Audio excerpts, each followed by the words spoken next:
Assalamualaikum warahmatullahi wabarakatuh. Let me introduce myself. My name is Sipi Malik Ramadan and I'm from class 4I, and I'm making this video for my assessment of Foundation of Translation course.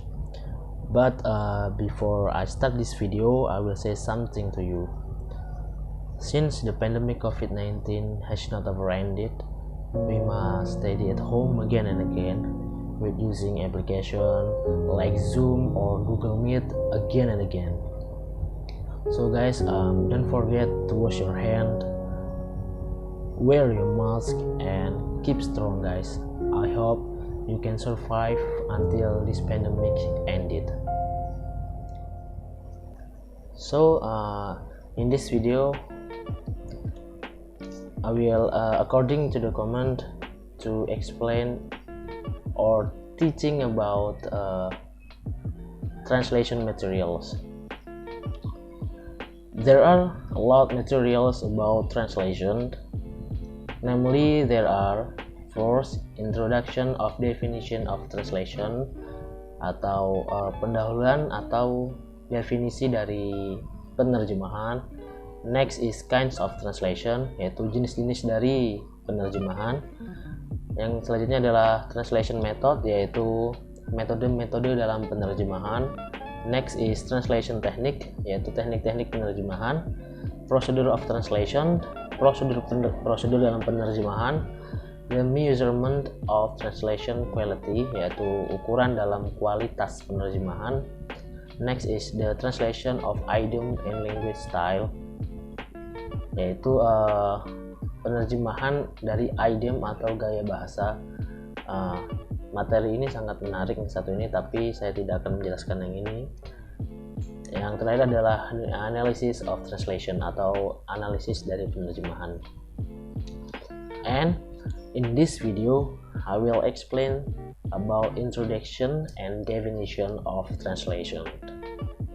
First is introduction of translation. The translation is very important in today's global life. We can relate to the outside world with the translation from the source language into the target language. Different people with our language, it will be helped by the translation. Jadi ilmu penerjemahan ini sangat penting di era sekarang ini, karena dengan ilmu penerjemahan ini kita dapat saling berkomunikasi dengan baik, karena kita semua tahu bahasa internasional saat ini adalah bahasa Inggris. Jadi apabila misalkan kita bertemu dengan orang luar, maka kita bisa mengajak bicara mereka atau komunikasi menggunakan bahasa internasional, yaitu bahasa Inggris. Jadi kita harus belajar apa itu ilmu translation atau ilmu penerjemahan. And the second is the kinds of translation. First is literary translation. It refers to the translation of literary work like story, novels, poems, and plays. It is often considered the highest form of translation because literary translation is so much more than the mere conveying of the meaning and the context of document in the source language into the target language. Jadi literary translation ini adalah ilmu penerjemahan dalam karya sastra, misalnya dalam story, novel, puisi, ataupun yang lainnya.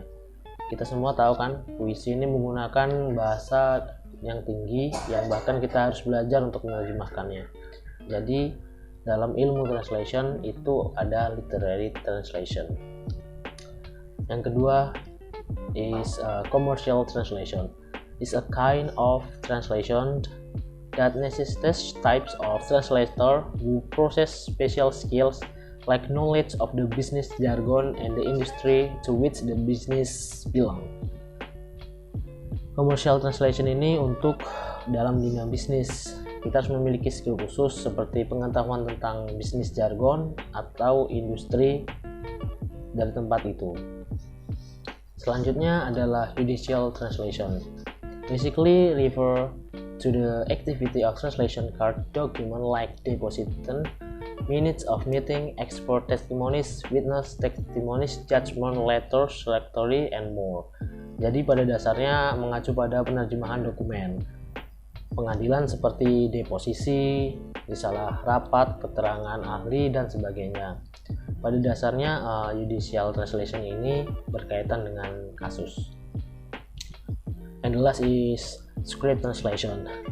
This type of translation currently still very much in demand because this type of translation is translating about a script like drama, jokes, or film. Jadi script translation ini sekarang sangat banyak digandrungi karena ini sangat populer. Semua anak muda maupun tua suka dengan script translation karena ini adalah ilmu penerjemahan dari skrip. Salah satunya yang paling terkenal adalah penerjemahan dari film.